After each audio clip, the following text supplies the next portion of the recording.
नमस्कार, मैं हूं आपके साथ कनिका अरोरा और आप देख रहे हैं एफएम न्यूज। तो बुलेटिन में रुक करेंगे छत्तीसगढ़ की खबरों का। छत्तीसगढ़ में विधानसभा चुनाव में अभी एक साल से ज्यादा का वक्त बचा हुआ है, लेकिन सत्ताधारी कांग्रेस पार्टी की चुनावी तैयारियां जो है वो पूरी तरीके से शुरू हो गई हैं, जिसके चलते छत्तीसगढ़ में विकास कार्य और जनता के प्रति दायित्व को लेकर के कांग्रेस की तरफ से सर्वे करवाया गया है। सभी 90 विधानसभा सीटों के लिए सर्वे कराया गया है और सर्वे में लोगों से पूछा गया है कि क्या विधायक जनप्रतिनिधि आपकी अपेक्षा के अनुरूप कार्य कर रहे हैं या नहीं। वहीं इस मामले को लेकर के जब सीएम बघेल से सवाल किया गया तो उन्होंने कहा कि सभी सीटों के लिए सर्वे करवा लिया गया है और सर्वे के हिसाब से ही आगामी विधानसभा चुनाव में टिकट दिए जाएंगे। तो अभी एक साल का समय बचा हुआ है विधानसभा चुनाव के लिए, लेकिन कांग्रेस की जो तैयारियां हैं वो लगभग देखा जाए तो शुरू हो चुकी है। सभी विधानसभा सीटों का सर्वे कराया गया और साथ ही ये भी जानने की कोशिश की जा रही है कि उस विधानसभा क्षेत्रों की अगर हम बात करें तो क्या वहां पर कार्य ठीक तरीके से किया जा रहा है या नहीं किया जा रहा है, क्योंकि ये भी बड़ा सवाल है। हालांकि तमाम वादे कर दिए जाते हैं कि इस एरिया में इतना सुधार किया जाएगा, लेकिन वो कार्य पूरे नहीं होते हैं, तो इससे जनता भी काफी ज्यादा निराश होती है।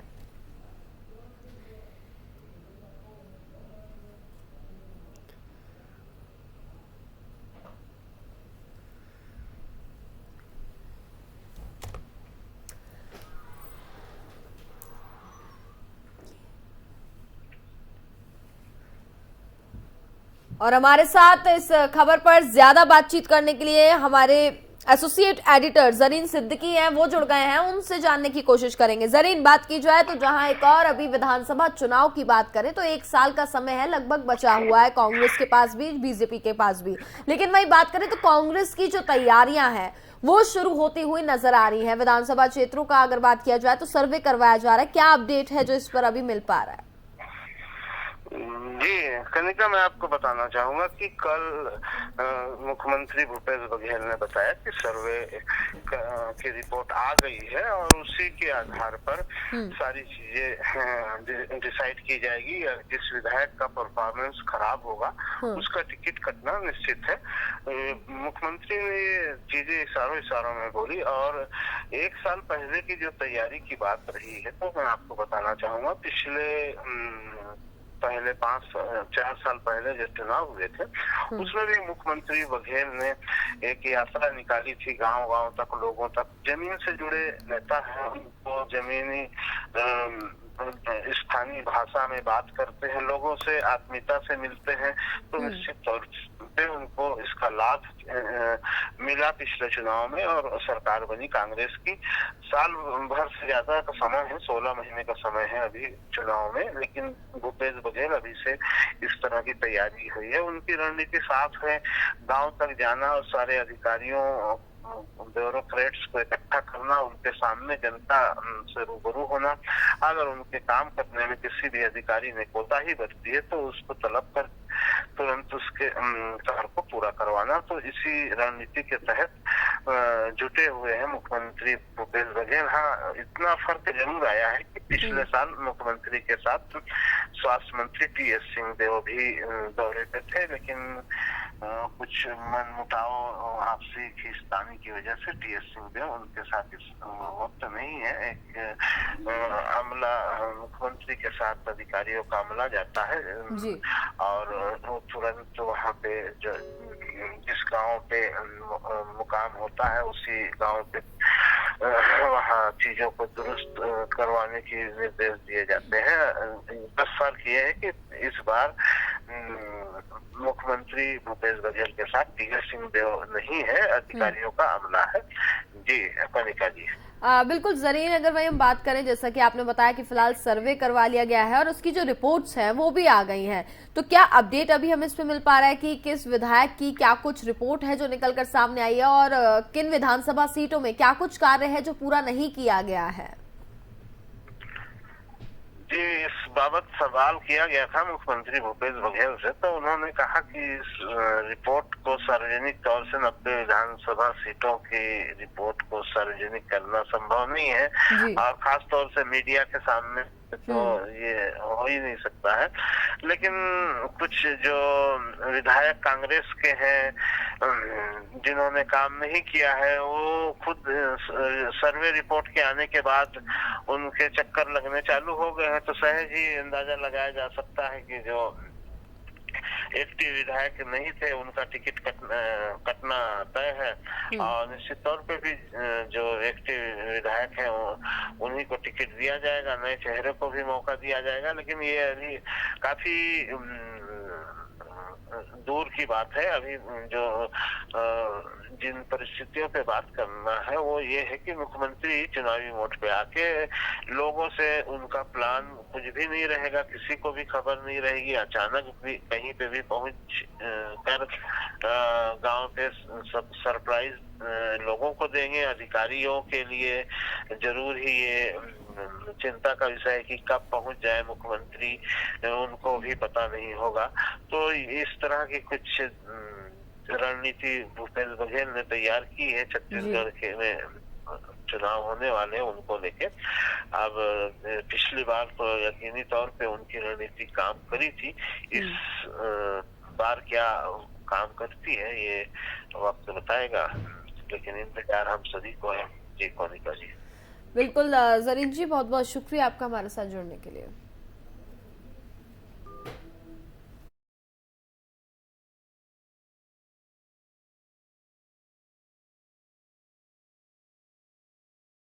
चाहें तो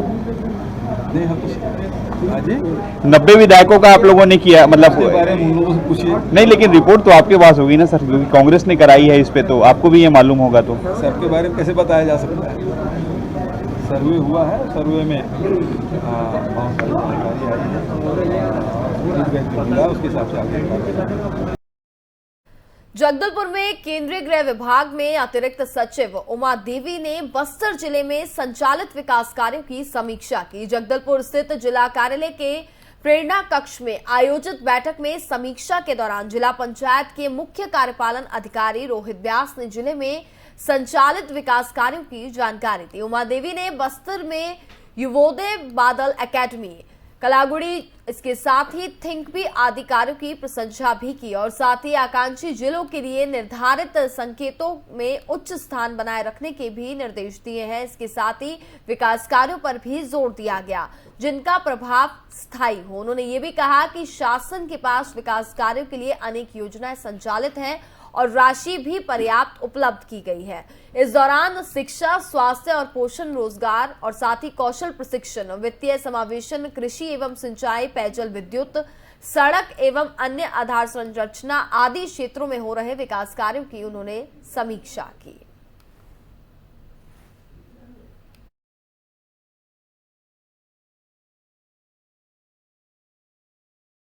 सुकमा में नक्सलियों ने आज सुबह एक यात्री बस को आग के हवाले कर दिया, जिसमें बस पूरी तरह से जलकर के खाक हो गई है। मिली जानकारी के अनुसार उड़ीसा से यात्रियों को लेकर के बस हैदराबाद के लिए निकली थी। कोतुर में हथियारबंद नक्सलियों ने बस को रोका, उसके बाद यात्रियों को बस से उतार करके बस में आगजनी की।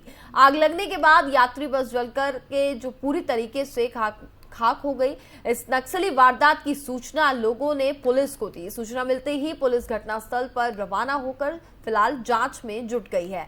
इसके अलावा बात की जाए तो सुरक्षा बल के जवानों को भी सर्चिंग के लिए क्षेत्र में रवाना कर दिया गया। तो नक्सलियों ने बस को आग के हवाले कर दिया और बस पूरी तरीके से जलकर के खाक हो गई है। तस्वीरें आप अपनी टीवी स्क्रीन पर देख सकते हैं। नक्सलियों के हौसले जो हैं वो लगातार बुलंद नजर आते हैं।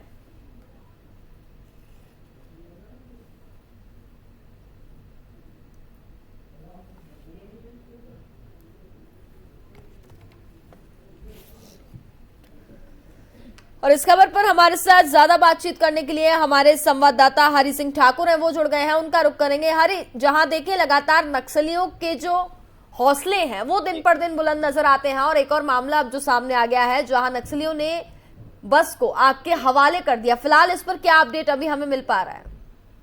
जी कनिका जी, मैं आपको बता दूं, बस्तर में नक्सलियों ने 25 अप्रैल को बंद के दौरान अपनी उपस्थिति व्यक्त कराते हुए जमकर उत्पात मचाया और तड़के आज सुबह नक्सलियों ने यात्री बस को आग के हवाले किया। इस आगजनी वारदात में यात्री बस पूरी तरह जलकर खाक हुई।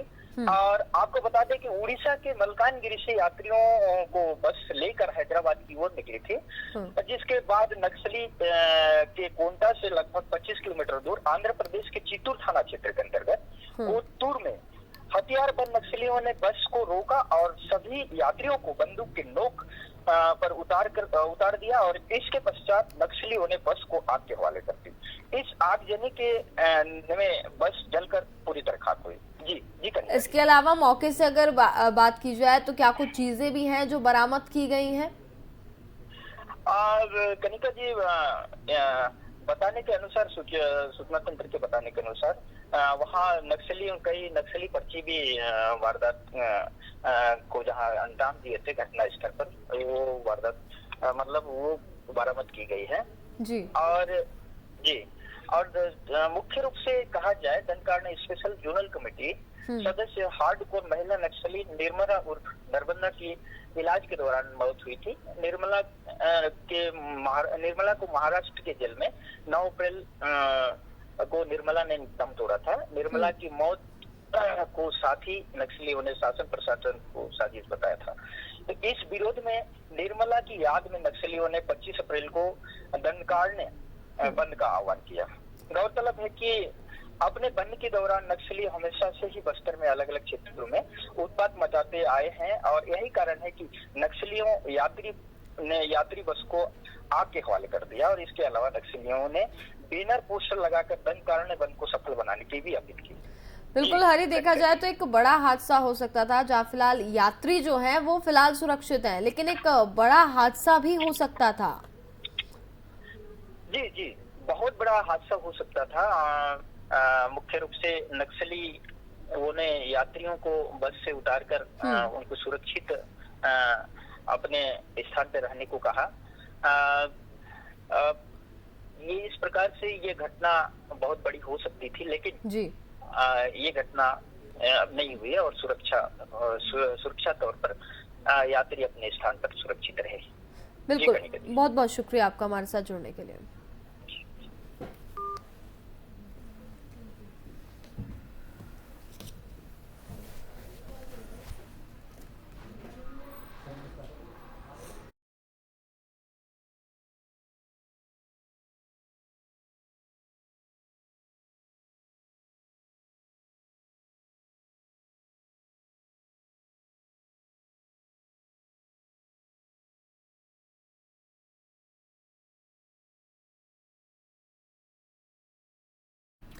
छत्तीसगढ़ में 1 मार्च 2019 से बिजली बिल हाफ योजना लागू की गई है। इससे उपभोक्ताओं को 400 यूनिट तक की बिजली खपत पर 50% की छूट मिलनी थी, लेकिन इस योजना का क्रियान्वयन शायद कुछ जगह पर नजर नहीं आ रहा है।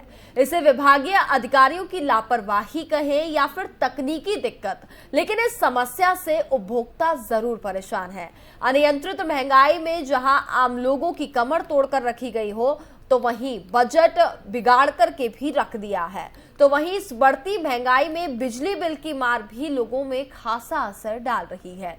तो वहीं मुंगेली जिले के डोडा और जिला मुख्यालय से लगे गांव देवरी करही में सरकार की बिजली बिल हाफ योजना का लाभ लोगों को नहीं मिल पा रहा है, बल्कि उपभोक्ताओं को बिजली बिल डबल जरूर मिल रहा है। ना तो हाफ बिल मिल रहा है, बल्कि अगर बात की जाए तो बिजली बिल जो है वो डबल मिल रहा है। विभागीय लापरवाही की वजह से मनमाने तरीके से एक घर में 2 बीपीएल नंबर से बिजली बिल आ रहे हैं, जबकि घरों पर एक ही मीटर लगा हुआ है। कई बार शिकायत के बावजूद भी कोई निराकरण अभी तक नहीं हुआ है, बल्कि बिजली कर्मचारियों में 2 में से 1 बिजली बिल बंद करने के नाम पर उपभोक्ताओं से रकम तक वसूल कर चुके हैं। तो वहीं बिजली विभाग के उच्च कार्यालय से लगातार ग्रामीणों को बिजली बिल जमा करने के लिए नोटिस भी थमाया जा रहा है। साथ में कानूनी कार्रवाई का उल्लेख भी नोटिस में किया गया। वहीं विभाग के कार्यपालन मंत्री की बात की जाए तो इसके साथ ही ये भी बताया गया, सौभाग्य योजना के दौरान ऐसी त्रुटि हुई है जिस पर वे तत्काल जांच करवा रहे हैं और इसमें जो भी दोषी मिलेगा उस पर सख्त कार्रवाई करने की भी बात कही गई है। क्या समस्या आ रही है बताओ। है बिजली को बिल को लेकर बहुत समस्या है। हमारे घर में 1 मीटर है और 2 बिजली का बिल आता है और एक को पटा रहे हैं। और एक बार आया था तो उनको 1800 रुपये दिए थे काटने के लिए और काटा भी नहीं और उनका रसीद भी नहीं दिया। अच्छा, पैसा ले लिया। हाँ पैसा ले लिया। कितना दिनों से ये समस्या आ रही है। ये लगभग 1.5-2 साल हो गए हमारे। अधिकारियों को सरपंच लोगों को कभी बोले हैं आप इस बारे में। हाँ बोले, हमने मुंगेली भी गए तो काटने के लिए, तो वो लोग खाली यही बोल दे के जाओ कट जाएगा और आते हैं तो फिर दोबारा बिल आ जाते हैं। गांव के कितने लोग ऐसे बहुत लोग आगे तेल में डबल आवा थे, 12 महीना हो गए। यही परेशानी है। पैसा 8000 में बिल आवा थे और 50 वाले पटा था बिल। यही परेशानी है। मतलब कर्ज है बोलते कटे नहीं। साहब मतलब बोलता तो हाँ साहब मन बोलते जाओ कर्ज है कि देते और पैसा उससे साहब मन अभी मांगते पैसा, लेकिन हम देते नहीं हैं। एक बिल जो बिजली बिल बांटते थे बोला थे कि 50 वाले बिल पटा जाओ, 8000 वाले रखे रहो कहीं बोला थे। हमला एमा परेशानी ही होते कि कभी जुड़ के ज़्यादा बिल आ जाही तो हम नहीं पटा सकबो। गरीब आदमी परेशानी है, कार्ड दे एक बिल पटाबो, यही समस्या हम बोला था। तो कोई साहब सुबह मन हमार बात ला भाई सुनबे नहीं करे। मीटर कितना ठी लगे हैं। मीटर 1 ठो लगे है और बिल कितना ठी आते हैं। बिल 2 ठो आते। तो ये क्या वजह क्या बता रहे हैं इसके पीछे, क्या बताते हैं वो लोग जब वो पूछते हैं तो कुछ नहीं होगा, ये डबल बटन चपका गया है, एक बिल को पटाते जा रहा हो 50 वाले। वो काम चल रहा है पर बिजली विभाग के भ्रष्ट अधिकारियों कर्मचारियों के चलते सरकार की छवि धूमिल हो रही है। बिना मीटर के घर में 2-2 बिजली का बिल आ रहा है, एक ही आदमी के नाम पे 2 बिल आ रहा है। विभाग के अधिकारी इसमें बहुत मनमानी कर रही है। इसको लेकर विभाग में गए थे और विभाग के अधिकारियों को बोला गया है कि तत्काल उन लोगों का निराकरण किया जाए, अन्यथा बिजली विभाग का घेराव किया जाएगा। नहीं, इस टाइप का हमने सर्वे करवाया था अभी, तो कुछ गांव में ऐसा अपने संज्ञान में आया है कि डबल बिजली बिल एक ही घर में लगा पाया गया है और उसका जांच चल रहा है। ऐसा प्रतीत होता है कि सौभाग्य योजना के दौरान मतलब घर के जो मुखिया है उनके द्वारा छूट मिलने के कारण डबल कनेक्शन लगाया गया होगा। तो ऐसा कनेक्शन हम लोगों के भी जानकारी में आ रहा, तो उसमें जो उपयोग में नहीं हो रहा है उसे डिसमेंटल करके उनकी सहमति लेके, उपभोक्ताओं से सहमति लेके उसको डिसमेंटल किया जाएगा। और अगर ऐसा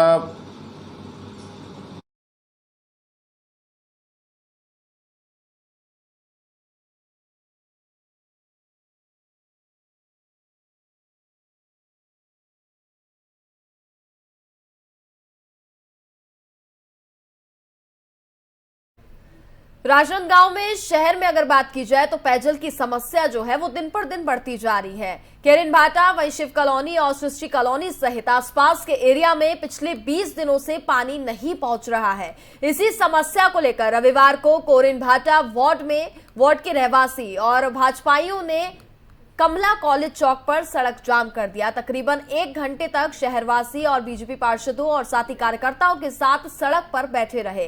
बीजेपी के प्रदर्शन को लेकर के चौक पर पुलिस की तगड़ी तैनाती भी रही। वहीं मौके पर पहुंचे निगम आयुक्त डॉक्टर आशुतोष चतुर्वेदी की समझाइश के बाद भी शहरवासी वहीं पर अड़े रहे। इसके बाद बीजेपी ने मुख्यमंत्री भूपेश बघेल, महापौर हेमा देशमुख और निगम प्रशासन के खिलाफ नारेबाजी करते हुए पुतला भी जलाया। सीएम का पुतला जलाने के बाद भी इसके बाद बात की जाए तो वहां पर पुलिस को काफी ज्यादा मशक्कत भी करनी पड़ी। कार्यकर्ताओं के साथ झड़प भी हुई।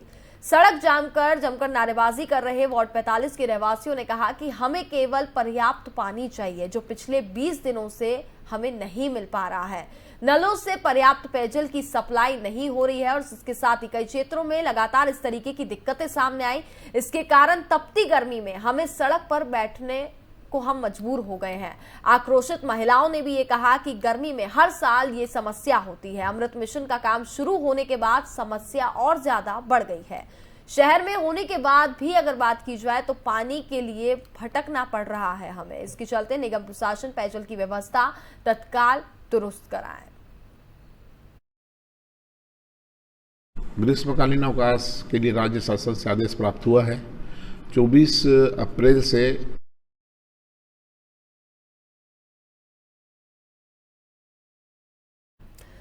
प्रदेश के साथ ही साथ बेमेतरा जिले में भी निर्देश के बाद 24 अप्रैल से ग्रीष्मकालीन अवकाश घोषित किया गया है। वहीं बात करें तो जिले में संचालित शासकीय अशासकीय स्कूल आगामी शैक्षणिक सत्र 15 जून तक बंद रहेंगे। आपको बता दें कि बीते दिनों राज्य शासन और स्कूल शिक्षा विभाग की ओर से पूरे प्रदेश में 24 अप्रैल से भीषण गर्मी और लू को देखते हुए ये फैसला लिया गया है और स्कूल संचालन को आगामी 15 जून तक के लिए बंद रखने का निर्देश दिया गया। आदेश के अनुसार बच्चों के साथ साथ शिक्षक भी आगामी सत्र प्रारंभ होने तक ग्रीष्मकालीन अवकाश में रहेंगे। ग्रीष्मकालीन अवकाश के दौरान जिले में संचालित शासकीय और अशासकीय लगभग 1500 से अधिक स्कूलों को बंद रखा गया, जिससे भीषण गर्मी में पालकों और बच्चों ने राहत की सांस ली है। वहीं जिला शिक्षा अधिकारी अरविंद मिश्रा ने बताया कि शासन के आदेश अनुसार ग्रीष्मकालीन अवकाश 24 अप्रैल से 15 जून तक के लिए है, जो बच्चों के शिक्षकों के लिए भी समान रूप से लागू होंगे। ग्रीष्मकालीन अवकाश के लिए राज्य शासन से आदेश प्राप्त हुआ है। 24 अप्रैल से 15 जून तक ग्रीष्मकालीन अवकाश रहेगा। भीषण गर्मी को देखते हुए ये अवकाश बच्चों और शिक्षकों दोनों के लिए समान रूप से लागू किया गया है। इस अवधि में प्रशिक्षण या कोई अन्य कार्य, प्रशासनिक कार्य अगर पूर्व से प्रस्तावित है वो यथावत रहे। और इसी के साथ फिलहाल इस बुलेटिन में बस इतना ही। देखते रहिए FM न्यूज। नमस्कार।